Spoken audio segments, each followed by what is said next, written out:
menyampaikan dan menghormati proses hukum yang dilakukan oleh penyidik Kejaksaan Agung. Ketua Mahkamah Agung mendorong agar proses tersebut dilaksanakan dengan tetap mengedepankan ketentuan yang berlaku, serta dilaksanakan secara transparan, fair, dan akuntabel. Ketua Mahkamah Agung akan menunggu surat resmi tentang penahanan yang dilakukan kepada Saudara R, dan selanjutnya akan mengusulkan pemberhentian sementara Saudara R sebagai hakim kepada Presiden. Terkait hal tersebut, pimpinan Mahkamah Agung juga menekankan kepada aparatur pengadilan seluruh Indonesia untuk tetap tenang, bekerja secara profesional, tetap menjunjung integritas dan kejujuran kepada seluruh pimpinan pengadilan tingkat pertama ataupun pengadilan tingkat banding, agar melaksanakan garis kebijakan Ketua MA dalam memimpin, yaitu tetap dengan kesederhanaan dan menjauhi perbuatan tercela. Itu ya.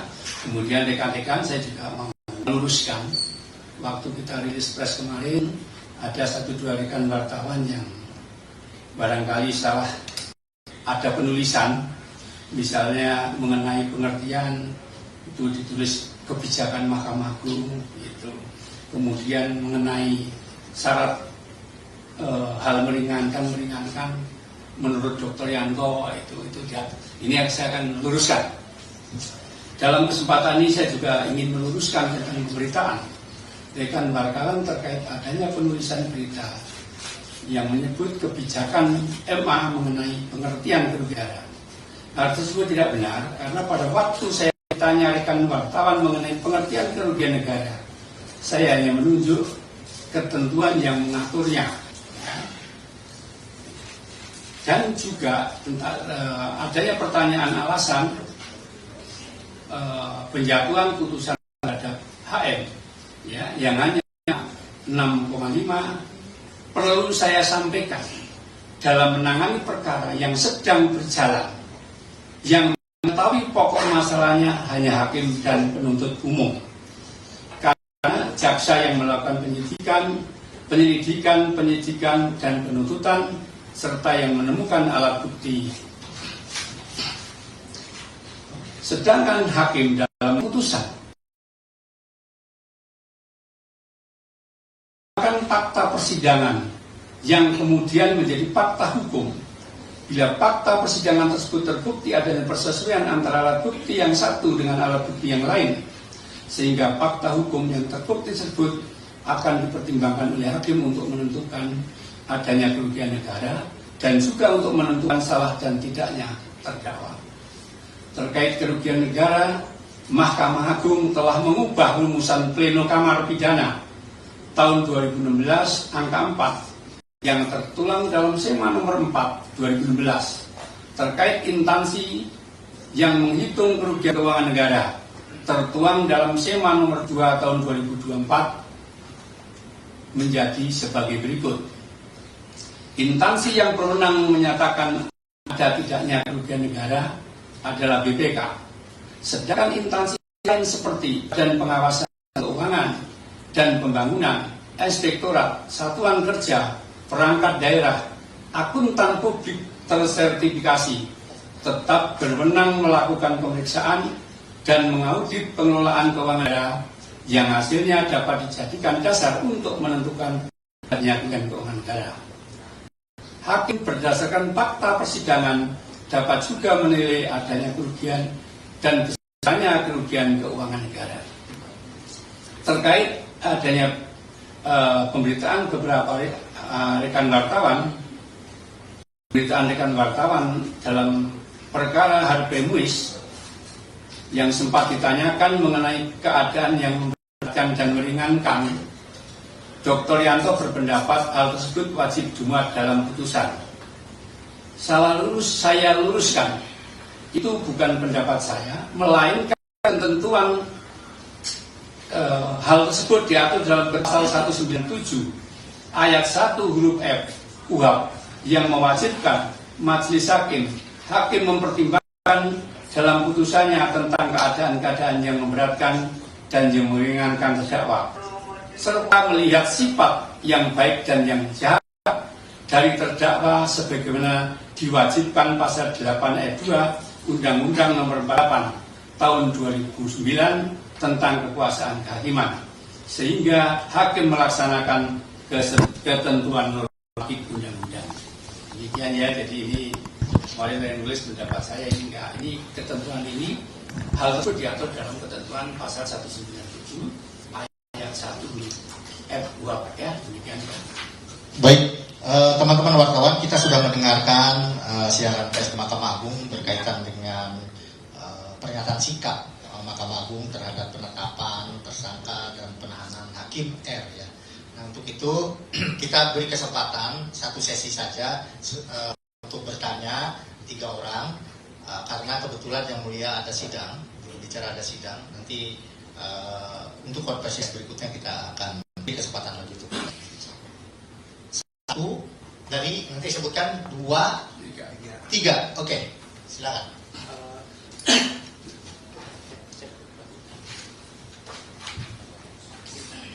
Sebutkan nama dan mic-nya.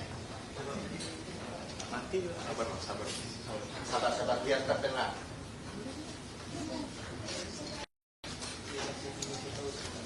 Selamat siang Yang Mulia, saya Niam dari izin menanyakan, kan kalau dari konstruksi yang disampaikan Kejaksaan Agung, Pak RS ini ketika menjabat Ketua PN Surabaya itu berperan menunjuk majelis hakim ya gitu ya Pak ya. Yang dimana majelis hakim ini kalau dari keterangan itu seperti sudah disiapkan untuk membebaskan si terdakwa Ronald Tanur. Nah pertanyaannya, apakah emang mekanismenya Ketua PN memiliki kewenangan sebebas itu untuk menunjuk siapa hakim yang akan menyidangkan perkara tertentu? Mahkamah Agung memiliki mekanisme semisal kayak pakai sistem gitu ya Pak, hakimnya kocokan sehingga tidak bisa ditentukan oleh pimpinan pengadilan setempat kayak gitu. Nah itu kan untuk menutup celah korupsi itu ya Pak ya. Ada mekanisme seperti itu Pak? Itu pertama. Kedua, melipir Israel boleh ya Pak ya, tadi menyambung yang disampaikan oleh Yang Mulia. Terkait harus itu Pak yang tadi diluruskan. Nah, ini aja dulu. Berkaitan dengan aja dulu. Dulu Ya. kalau melihat dulu. Oke, silakan. Beri pakai mic supaya terdengar. Pak Jihan dari Tempo Pak, kan kemarin Kejaksaan menyebutkan ada pertemuan gitu ya di Pengadilan Negeri antara si R ini sama si pengacara, terus juga ada pertemuan di lantai 5 dengan hakim yang lain yang sudah ditetapkan sebagai tersangka sebelumnya. Nah ini gimana sih prosedural pengetatan bagaimana prosedural regulasi bertemu hakim? Kenapa bisa seorang pengacara kuasa ke lantai 5 atau bertemu dengan hakim di ruangannya? Itu pertama. Yang kedua, ini kan sebelumnya sudah dijatuhkan sanksi berat oleh Mahkamah Agung oleh Bawas ya. Nah, apakah temuan yang dijelaskan Kejaksaan sebelumnya seperti terjadi pertemuan terus si R yang menentukan majelisnya itu yang jadi alasan Mahkamah Agung sebelumnya menjatuhkan sanksi berat atau gimana? Terima kasih Pak. Oke, kedua silakan. Selamat siang Pak, saya Ana dari Kompas. Saya ingin mempertanyakan soal mekanisme pemilihan Ketua PN, penunjukan jabatan pengadilan lah ya. Pak Rudi ini kan sebelum dari Surabaya KPN, dari Surabaya ke Jakarta Pusat, terus kemudian ada kasus rame-rame Tanur, di promosi jadi hakim tinggi di Palembang gitu ya. Saya ingin mempertanyakan bagaimana mungkin seorang yang ternyata akhirnya kemudian diduga integritasnya itu bermasalah bisa menjadi pimpinan pengadilan, apalagi Jakarta Pusat yang itu harus ya luar biasa lah integritasnya gitu. Nah, mekanisme seperti apa dan sistem seperti apa yang sudah dilaksanakan oleh Mahkamah kok bisa kecolongan gitu loh Pak? Terima kasih. Baik. Yang pertama tadi kewenangan. Memang kewenangan untuk menunjuk perkara itu ada pada ketua pengadilan. Namun dalam buku 2 itu ada kewenangan pendelegasian. ya ada pendelegasian. Saya tidak tahu apakah ada yang didelegasikan atau tidak, ya. Kalau saya di Jakarta Pusat, saya dengan wakil saya kebetulan yang mulia Pak Lukas juga jadi hakim agung. Saya waktu itu hanya membagi 2 perkara, tipikor sama niaga, perdata umum, kemudian PAI, permohonan pidana umum itu dan PAI Pak Wakil itu pembagian ya, karena kedua itu. Nah, yang menjadi pertanyaan apakah Pak Ketua itu mendelegasikan, saya nggak tahu ya, nggak tahu. Tapi intinya memang kewenangan ada di Pak Ketua Pengadilan. Namun demikian di buku 2 ada pembagian kewenangan. Itu apakah itu dilakukan atau tidak, saya tidak tahu. Ya kemudian Mbak, apa tadi pertanyaan Mas? Dari itu masih ada pertanyaan, apakah MA mempunyai mekanisme untuk mempunyai sistem untuk menunjuk secara acak, secara aplikasi mungkin ya? Biasanya kayaknya urut kacang gitu ya. Kalau MA sekarang pakai sistem, pakai mesin, smart matrice, pakai mesin ini. Jadi menunjuk itu pakai mesin, bukan Pak Ketua lagi ya. Itu udah berapa bulan kira-kira? Dari tahun lalu kan kita ya. Udah lama kita pakai mesin. Kalau di sini ya, mungkin nanti berikutnya ke daerah-daerah, begitu mungkin. Jadi di Mahkamah Agung seperti disampaikan juga ada menggunakan teknologi artificial intelligence, smart matrice ya. Nah ke depan disampaikan tadi untuk pengadilan tingkat pertama maupun banding akan kita usahakan gunakan teknologi artificial intelligence, di mana memilih itu berdasarkan kemampuan profesional, berdasarkan beban perkara, bobot perkaranya. Nanti kita akan kembangkan di sana. Untuk sementara ini memang masih kewenangan seperti disampaikan oleh juru bicara, kewenangan dari ketua pengadilan sebagaimana dalam hukum acara pidana ya, atau dalam undang-undang.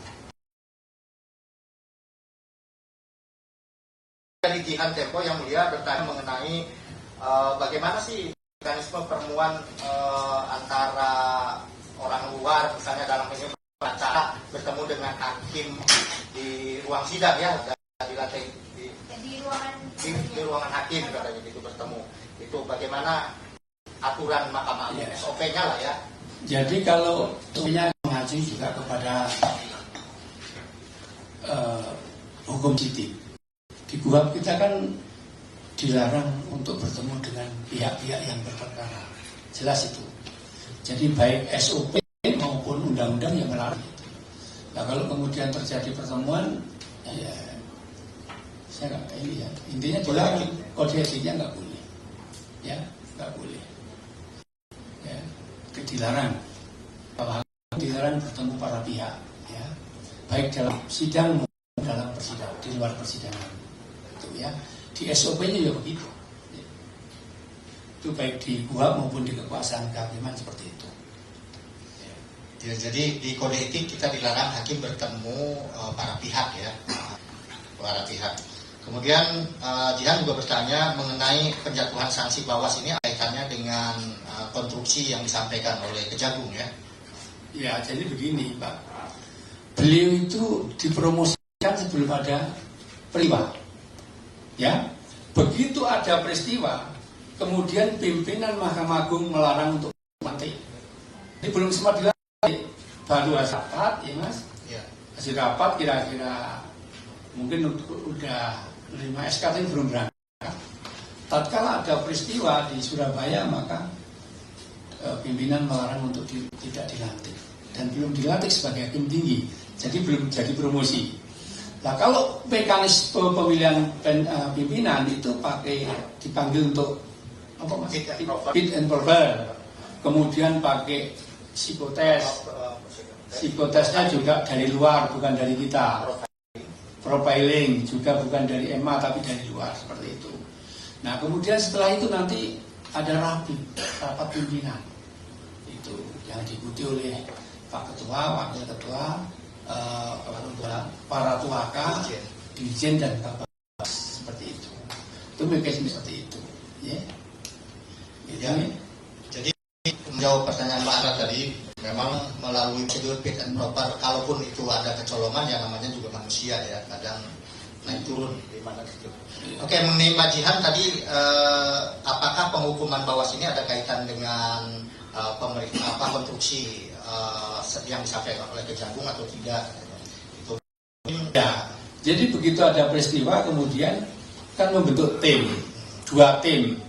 Tim untuk memeriksa Hakim Agung diketuai oleh Tua Kawas, ya, oleh Pak Budiarso, kemudian anggotanya Yang Mulia Pak Supri dan Yang Mulia Pak Edi Nur, dan sekretaris Bawas ada Pak Sugianto. Kemudian yang tim yang memeriksa hakim tingkat pertama itu dibentuk tim oleh Bawas, ya, oleh Bawas yang memeriksa. Tentunya hasil pemeriksaan itu kemudian yang bersangkutan dinyatakan melakukan pelanggaran berat dan dijatuhi hukuman non palu selama 2 tahun. Ya, jadi intinya Bawas itu punya mekanisme sendiri di dalam hal melakukan tindakan pengaduan atau temuan itu ya. Jadi sehingga menjatuhkan hukuman ini berdasarkan hasil pemeriksaan dari Bawas sendiri. Temuan adanya pertemuan kan kejaksaan sebelumnya menerangkan nih Pak, ada pertemuan di pengadilan negeri, beliau Pak R juga yang menentukan menyepakati majelis yang dibentuk lah. Itu juga ditemukan Bawas sebelumnya, lalu yang membuat Bawas menjatuhkan etik berat atau bagaimana? Ya, yang telah memeriksa pengacara, ya, telah memeriksa saksi-saksi terkait, ya, dan juga memeriksa yang bersangkutan. Semua diperiksa. Hasilnya kemudian kesimpulannya dinyatakan melakukan pelanggaran berat dan dijatuhi selama non palu 2 tahun. Gitu. Hasilnya sudah diketahui, tetapi mengenai isinya laporan hasil pemeriksaan itu bersifat rahasia, jadi kita tidak bisa ungkapkan. Jadi begitu, nanti kalau non teknis silakan dengan Pak Karo, karena saya masih sidang dan mau ada tamu dari pimpinan kami. Demikian. Oh, beliau kan Pak baru kan. Saya lihat kemarin ke Kejaksaan Agung, ke kepolisian, kan, ke BPK lah, mungkin di sini kan silaturahmi itu rutin itu. Kalau nggak salah mulai dulu ke presiden dulu. Apa presiden Mas? Ya, nanti mungkin udah. Yang jelas kepolisian sudah, hal baca berita. Silaturahmi biasa kalau ini ya. Terus kemudian kan ke kejaksaan sudah. Mungkin yang di sini terakhir kali ya. Ya itu lalu kok semua pimpinan kalau nggak salah ya, semua pimpinan dan juga nanti Pak Ketua didampingi oleh pimpinan. Jadi mohon maaf, ini yang mulia ada sidang lagi dan ada tamu juga, mungkin akan ikut mendampingi pimpinan. Begitu beliau izin untuk meninggalkan ruangan.